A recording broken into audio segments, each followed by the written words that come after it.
Good morning.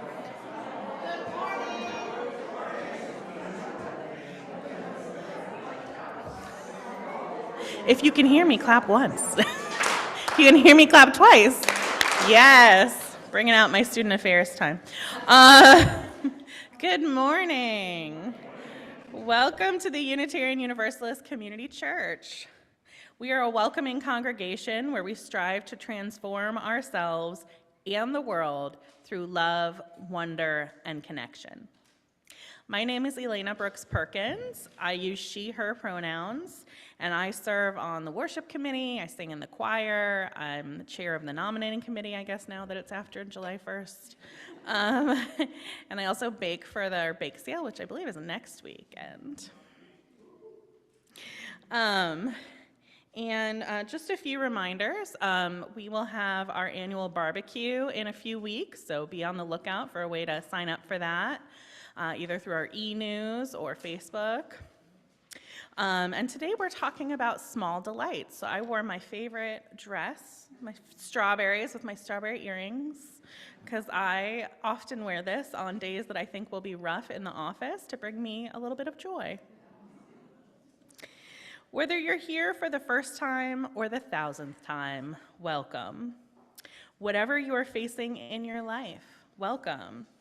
This is a space where we try our best to be real with one another, to get through hard things, and to remind ourselves and one another of the values that ground and center us. Hello again. I think I had just finished reading about how we get through hard things together, so that was an experiential adventure that we went on to demonstrate that. Whoever you are, whatever your faith journey, whomever you love, you are welcome here. We welcome all who seek to know the sacred and all who seek to make our world more just. Please join me in our affirmation of who this community is, beginning with that all-important word. Love is the message of this church, and service is our way. This is our great covenant together, to dwell together in peace, to seek the truth in love, and to help one another. Let's join in singing our opening hymn, "'Tis a Gift to Be Simple," which is number 16 in our gray hardcover hymnal.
Morning, everybody.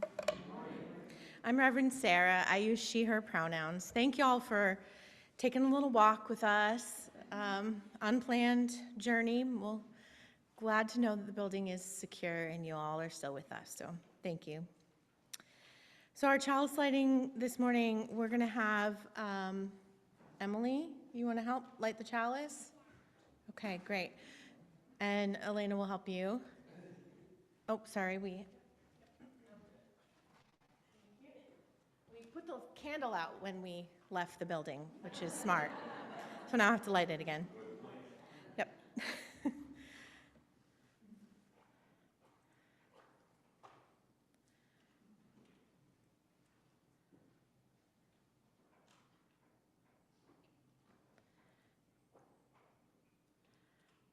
Can you reach it?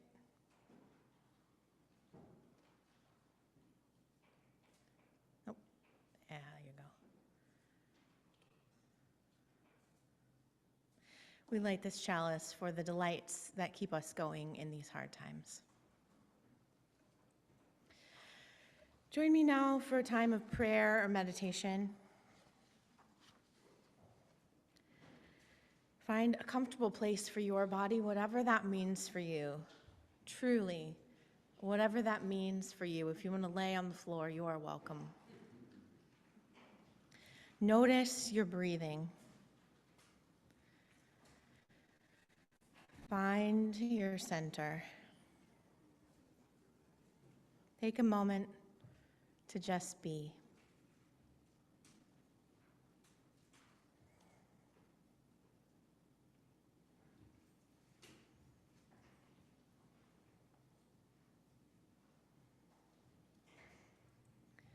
Let us hear this prayer by Reverend Jane Blackall of the Unitarians in England. Spirit of life, God of all love, in whom we live and move and have our being, as we turn our attention to the depths of this life, the cosmic mystery and wisdom that abides in all that is, we tune in to your holy presence within us and among us. In these strange and often unsettling times, there's a lot of change and confusion in the air, a lot for us to cope with, which we wouldn't have chosen. We face each day, each hour, each mood that arises in us as best we can. We may often find ourselves fearful, lonely, irritable, frustrated, or just plain weary. There may also be precious moments, at least, of consolation, uplift, and peace. In the quiet of this hour, may each person find what they most need to face the days ahead. As we look back over the past week, let us silently give thanks for those joys and pleasures we have known, moments of love, of friendship and camaraderie, experiences of wonder and delight, reassurance and relief, bursts of playfulness, spontaneity, and generosity, feelings of achievement, creativity, and flow. All those times when we felt most alive and awake. Let us also ask for the consolation, forgiveness, and guidance we may need as we acknowledge our sorrows and regrets. Times of loss, pain, anger, and fear. Periods of uncertainty and anxious waiting. Realization of our own weaknesses, mistakes, and failings. Awareness of missed opportunities. Those things left unsaid and undone. These moments when we have struggled and felt like a mess. Expanding our circle of concern, let us bring to mind the people and places and situations that are in need of prayer right now and hold them in the light. Our friends, our loved ones, those closest to us, people we find difficult, where there's conflict going on, maybe those we don't know so well, who we've heard about. God of all, we offer up our joys and concerns, our hopes and fears, our beauty and brokenness, and call on you for insight, healing, and renewal. As we look forward to the coming week, help us live each day and be our best selves, using our unique gifts in the service of love and justice and peace. Amen.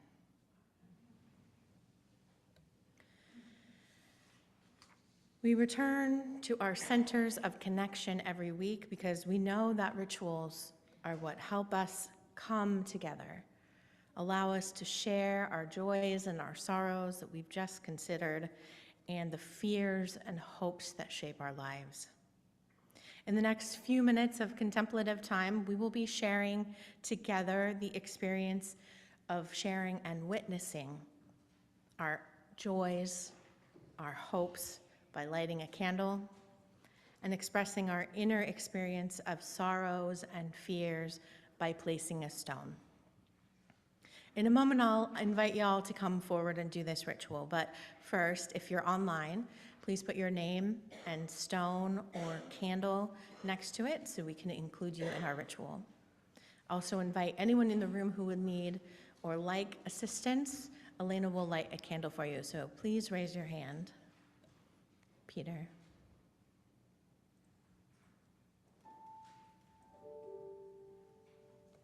Border.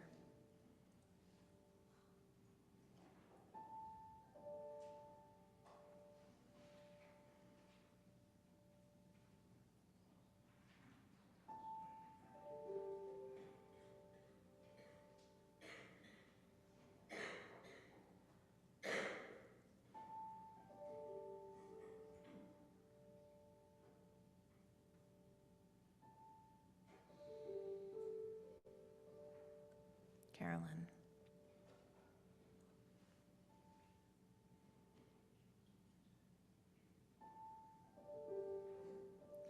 If anyone would like someone to place a stone for you, Adina will place a stone.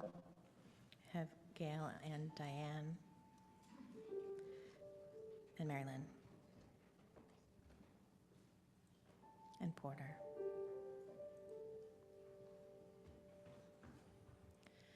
Now, anyone who would like to participate in this ritual yourself, you may come forward, come around this way to light a candle, come around this way to place a stone, and you may switch and do either at either time.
We will now light a candle for Maria.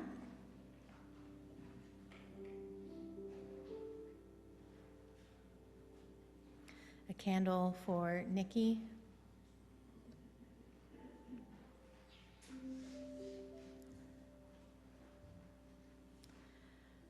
A stone for Cindy. And we light one final candle for all the joys and hopes that stay in our hearts.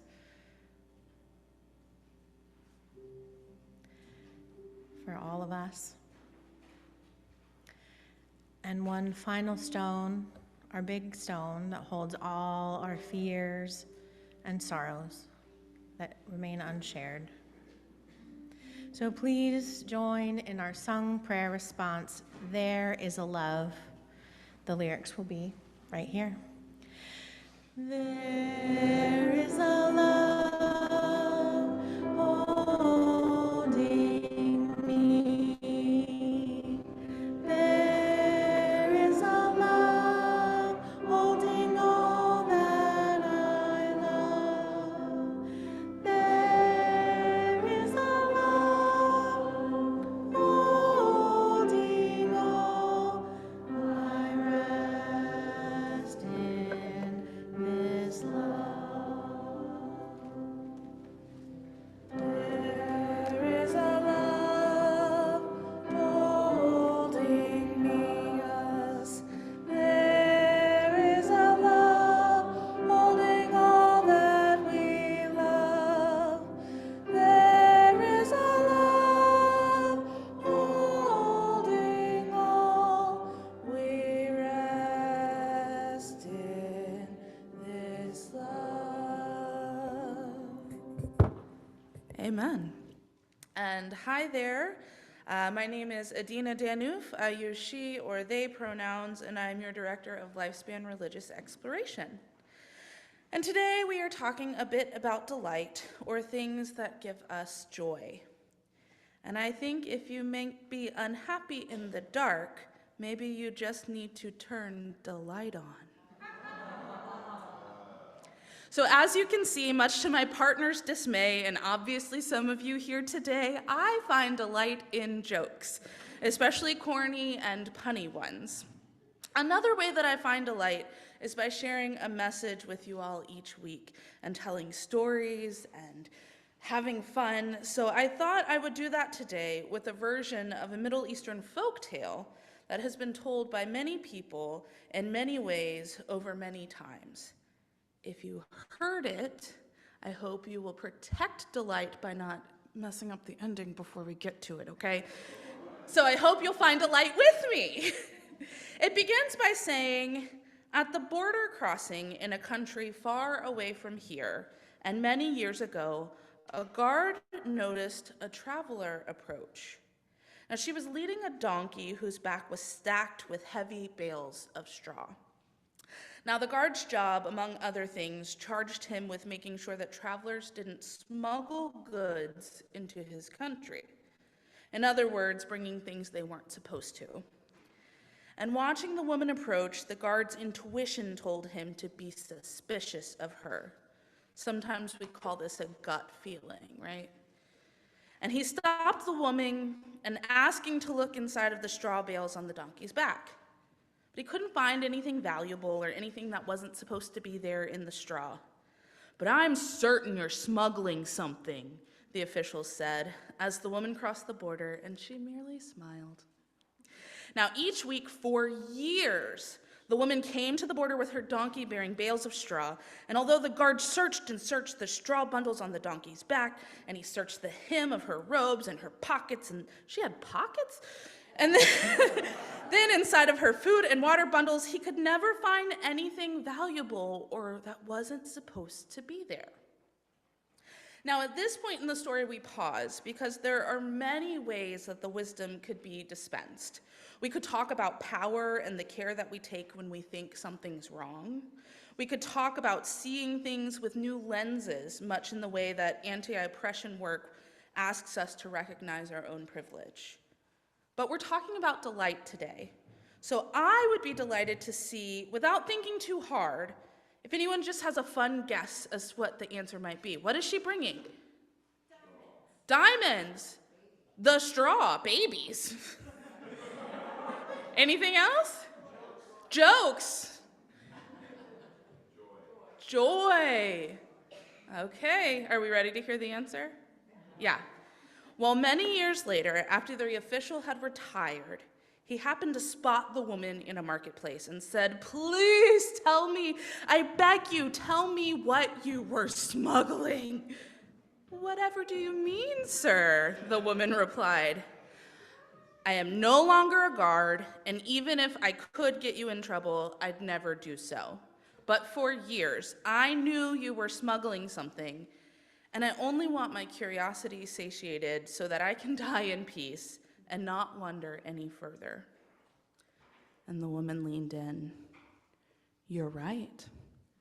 Every time I crossed your border into your country, I was smuggling." And then the man cried, "What? What were you smuggling?" "I was smuggling donkeys."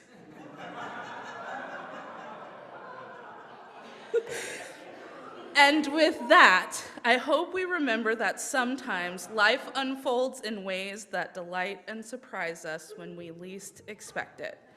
I hope you find delight in your week, and especially if you're someone heading with me to class. Thank you.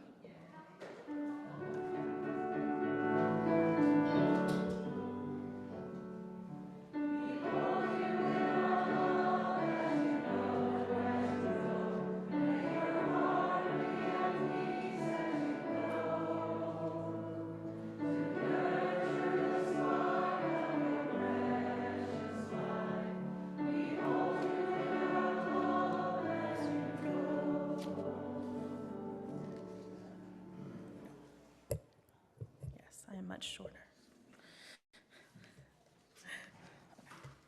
Sorry, just looking for my place. Okay.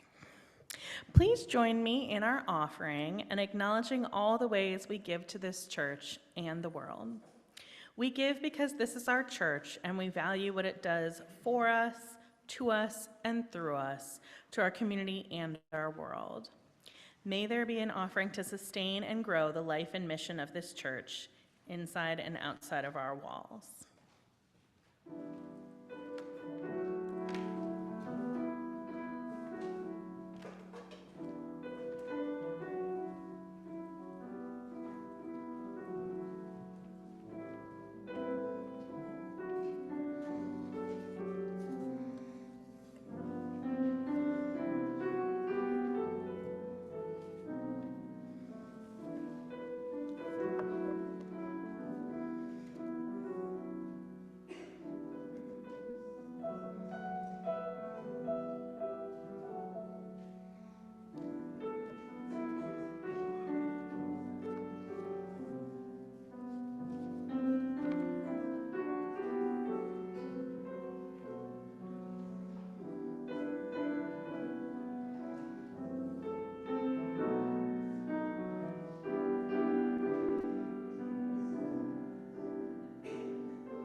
Thank you for your offering and all the ways you give to the life and ministry with your time, talent, treasure, and trust.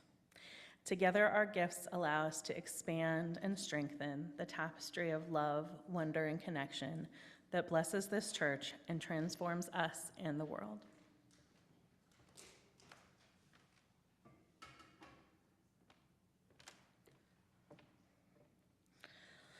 Our reading this morning is To Savor the World or Save It by Richard S. Gilbert. It's hard to know when to respond to the seductiveness of the world and when to respond to its challenge. If the world were merely seductive, that would be easy. If it were merely challenging, that would be no problem. But I arise in the morning torn between the desire to improve the world and a desire to enjoy the world. This makes it so hard to plan the day. E.B. White.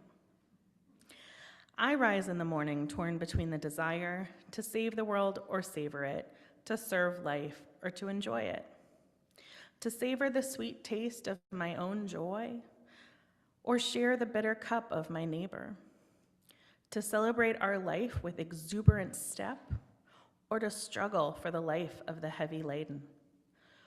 What am I to do when the guilt at my bounty clouds the sky of my vision? When the glow which lights my every day illuminates the hurting around the world? To savor the world or save it? God of justice, if such there be, take from me the burden of my question. Let me praise my plenitude without limit. Let me cast from my eyes all troubled folk.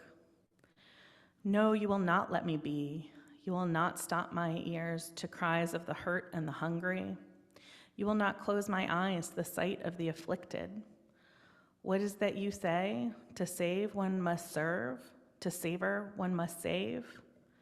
The one will not stand without the other. Forgive me in my preoccupation with myself, in my concern for my own life, I had forgotten. Our second reading is Today by the Reverend Sean Parker Dennison.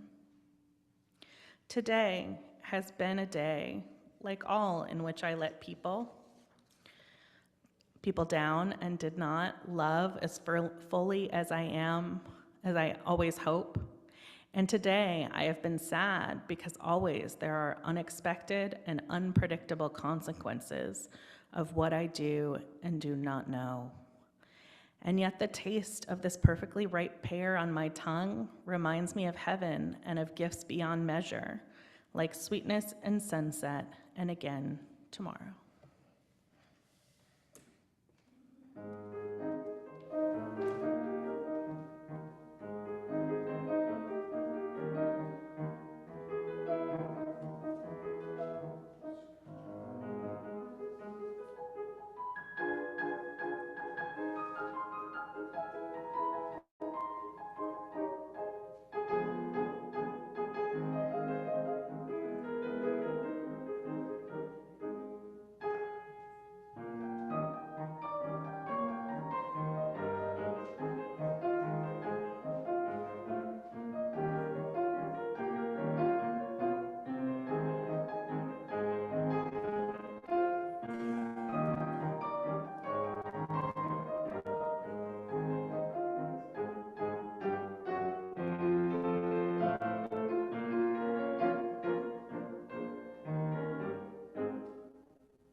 Well, we are in a time of upheaval of cultural norms and expectations, of structures, of inequity and oppression, and it is so very exhausting.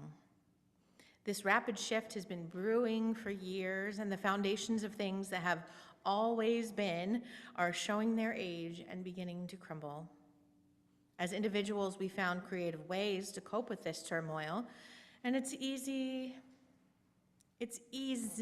our way through. But we are also part of a larger shifting culture, a culture that's been shifting constantly but subtly forever, but has now shifted into overdrive with changes happening rapidly. And sometimes we need to be reminded that it's okay to not be okay. Because this collective stress that we're under is causing a trauma response in many folks. We're not able to access our executive functioning in the ways that we used to be. We are slowing down our efficiency and making each of us a little bit more unusually tired. It's causing us even more stress, all of that. So how do we cope? How do we find ways to relieve the stress and tension? And what are some of the things we have done throughout the ages to keep us going? Come together in community to cry, to laugh, and to play. It is so vital that we're still playing, doing things that make us happy, things that leave warmth in our belly like a memory of hot cocoa on a cold day, or the weight of a trusting head on our shoulder. Creating maybe, be it art or craft or using our imaginations to make it through hard times. We cannot only focus on the suffering. We must do both. Poet, author, movement leader, and guide Adrienne Marie Brown writes, "You put your attention on suffering, which is constant and everywhere, and it's all you will see. Joy will come and laughter, but you will find it only briefly, possibly a distraction. Put your attention on joy, being connected, and feeling whole, and you'll find it everywhere. Your heart will still break. You will still know grief, but you will find it a reasonable cost for the random abundance of miracles, the soft, wild rhythms of love." It's true, and it's scientific fact. Don't trust me, there are studies. So when we focus on joy and gratitude, we find more things in our lives worth being joyful about, and we find more things in our lives that bring us gratitude. The research can be found at several universities, folks who are studying positive psychology, Big Joy, which is a project at Berkeley. When we keep our focus on noticing the beauty and joy of living, we as humans are happier, kinder, better people.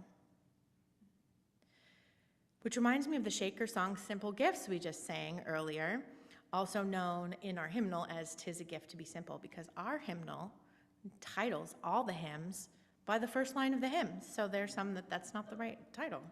There you go, factoid. "'Tis a Gift to Be Simple" is a Shaker hymn written in the mid-1800s. It's a familiar tune, one that I grew up singing in my home. "'Tis a gift to be simple, 'tis a gift to be free." I've sung it so many times. And I've never really deeply heard, when we come round to where we ought to be, we will be in the valley of love and delight. It is truly, truly an interesting thing to know about this song. It's written as a dancing song, which is why it mentions turning, turning. The Shakers were well known for dancing in worship. So you're lucky I'm not making you dance in worship. You're allowed to if you want to, but they believed that moving their bodies could bring them closer to God, closer to the internal divinity. That expressing and experiencing delight was a spiritual experience. Although they did limit the delights a little bit as they encouraged members not to have sex and not to reproduce, which maybe is why they didn't catch on as a religion. But they did encourage members to savor their everyday delights and to put their minds and hands to work in creative and helpful endeavors. And when you joined the Shakers, you joined a socialist organization. Members gave all of their money and possessions to the collective, and the collective used the money and possessions for the good of everyone. So you worked together, you lived together, you worshiped together. It was a true utopian dream, an unsustainable one in the end, but a dream fulfilled. They truly believe that once your needs were met with a food and housing and meaningful work and community, that when your simple needs were met, in that simplicity you would find happiness. To live simply, to have just enough wealth to live safely and comfortably, to make beautiful and helpful things, and to spend time with my loved ones, to have room in my life for creativity and connection to more, the divine, whatever it is. It sounds like all I want in life, all I've ever wanted in my life. It doesn't really seem like it's too much to ask for, really, to have enough, to be surrounded by love, and to make something or be someone that matters to others. And yet this is beyond the reach of so many people around the world, especially those of us living in our capital fascist nightmare. One of the things we have to reimagine, to relearn about being human, especially in a time of upheaval, is that our lives are not solely for production. We need to rest. We need to have fun, and we need to be useful. Adrienne Maree Brown wrote a whole book on the subject called Pleasure Activism: The Politics of Feeling Good. In it, she writes, "Pleasure is not one of the spoils of capitalism. It is what our bodies, our human systems are structured for. It is the aliveness and awakening, the gratitude and humility, the joy and celebration of being miraculous. We should not have to earn pleasure. We don't have to work all day to earn the reward of rest. We don't have to eat our vegetables to earn our dessert. And we don't have to sacrifice ourselves to others to earn their respect." Brown goes on to say, "Pleasure activists believe that by tapping into the potential goodness of each of us, we can generate justice and liberation, growing a healing abundance that we have been socialized to believe is only scarcity that exists." And she brings it home with this amazing quote. It's a little long, but trust me, it's worth it. "Pleasure reminds us to enjoy being alive and on purpose. Pleasure, embodied, connected pleasure, is one of the ways that we know that we are free, that we are always free, that we have the power to co-create the world. Pleasure helps us move through the times that are unfair, through grief and loneliness, through terror of genocide, or days when the demands are just overwhelming. Pleasure heals the places where our hearts and spirit get wounded. Pleasure reminds us that even in the dark, we are alive. Pleasure is a medicine for the suffering that is absolutely promised in this life, and pleasure is the point. Feeling good is not frivolous, it is freedom. Feeling good is not frivolous, it is freedom. It is a freedom we cannot and will not give up willingly while they try to drag us down." A couple of years ago, I saw an article in the Washington Post about Finland getting named the happiest country in the world. Have you seen this? Yep, and it was for the 5th year in a row. The author of this article, Kinsey Giddick, who had lived in Finland for a time, was surprised because to her, the Finns, they don't seem very happy. They seem like a really low-key, melancholy people.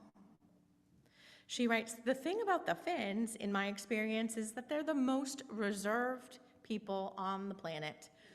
Blatant signs of glee are not in their playbook. But don't let the Finns' poker face fool you. If the World Happiness Report is to be believed, Finns are masking a deep contentment built on an appreciation for a society that puts the public good first." Everybody has access to the basics, like guaranteed health care, tuition-free school, a living wage, and affordable housing. These programs are well thought about and they work. So that's the basic foundation for you to be happy. Happiness is not grown, not from attaining success, but from the fertile soil of having all our needs met. So when everyone has access to the basics, everyone has the opportunity to pursue happiness. And when you aren't scraping to get by, working too many hours for not enough pay, when you aren't worried about the next healthcare bill or mortgage payment or tax hike, when you aren't teetering on the edge of losing everything, then there's room for personal goals and spiritual growth and a grounded happiness. But in the meantime, for the rest of us who are living on the knife's edge of everything, where medical bills and mortgages are impossibly expensive, where one lost job could leave even the most secure family on the streets, and we don't even know where the money for groceries can come from. For the rest of us who aren't able to get grounded happiness, to find pleasure in living, we have to notice those daily delights that make it worth living.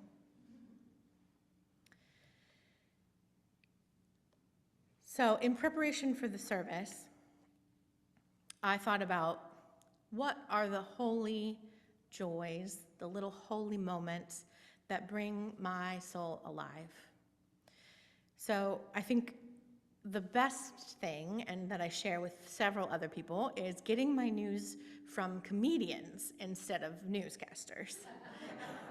Getting news from Stephen Colbert, Under the Desk News, or The Onion. Well, okay, The Onion's not really news, but you know. Also, another joy is the joy of seeing my kids expressing themselves through performances. Losing myself in a well-written, well-created fiction and finding myself because of it. Being my true self with my friends who see me and appreciate me as I am. So I also asked some other folks, Elena, Charlene, some other folks in the room and around, what small things are bringing you delight now? And so here are a few of the answers, sort of all mixed up. Crisp, sparkling water. Videos of cute animals doing cute things. A fun summer romance book. Talking with my cousin on the phone every day. When my kids laugh with their whole body. Getting into my own bed at the end of a long day. Playing games with a group of friends. A purring cat on my lap. Hearing from an old friend that I hadn't seen in years. A chocolate croissant from my favorite bakery. Tending my garden and eating the fruits and vegetables that I've grown. A kiss from my partner. An afternoon nap. So what delights are you finding lately? Shout them out. What is bringing you delight these days? Beagle ears. Mm-hmm. Mm-hmm. Ocean waves. An evening walk. The flowers behind me. In my suburban neighborhood, there is a woods. Woods in your neighborhood. Yeah. Listening to the birds in the woods. Listening to the birds. And then listening to the piano that we hear today. Yes. So nice. Our amazing piano and pianist. Glass of wine. A glass of wine. Mm-hmm. Pickleball. Playing pickleball. Watching the hummingbirds. Watching hummingbirds.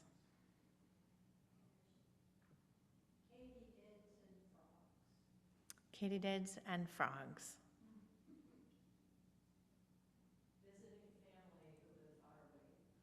Visiting family who live far away. Yep. Adventures with my adventures with my grandchildren. From the chat, finding turtles wandering around.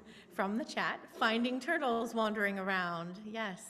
Vacationing with 8 young men, ages 15 to 20.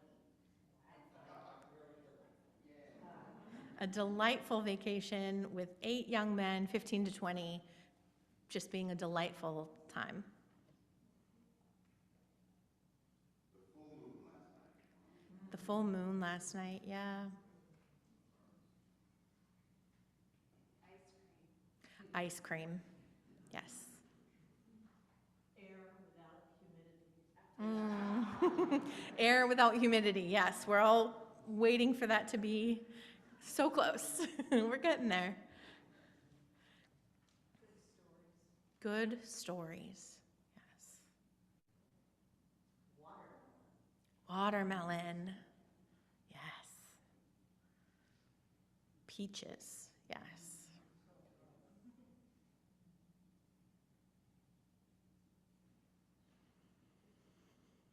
Ah, these delights, these delights. So will you now rise up and sing?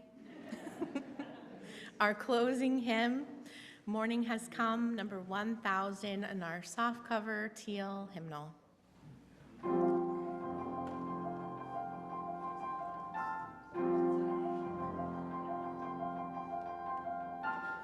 Morning has come, arise and greet the day.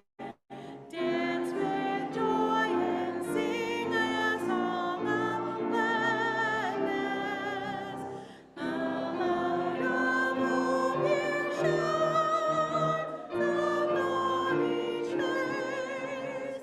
May it bring faith to guide our journey home.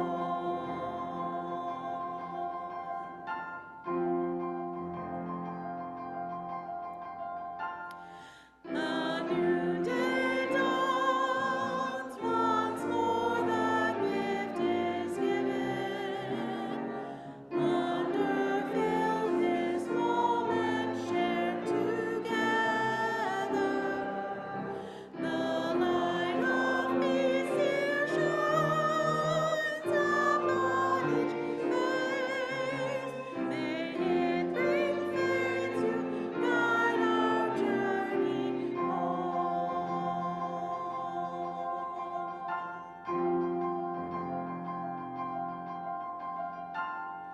Open our eyes to see the light abound. Open hearts to welcome it among us. The light of hope here shines upon each face. May it bring faith to guide our journey home.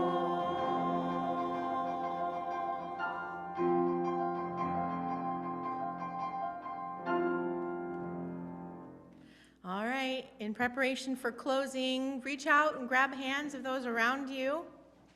If you don't want to hold hands, that's fine. Elbows or nothing, that works too. When you go, look for those daily delights to keep you going. When you go, go in peace. Salam and shalom. Leave this place knowing that you are good and knowing that you are loved. Take your dark and your light and your love from this place and share them with the world. And stay safe until we meet again. Amen. Thank you, everyone. Please enjoy coffee hour and conversation and have a great week.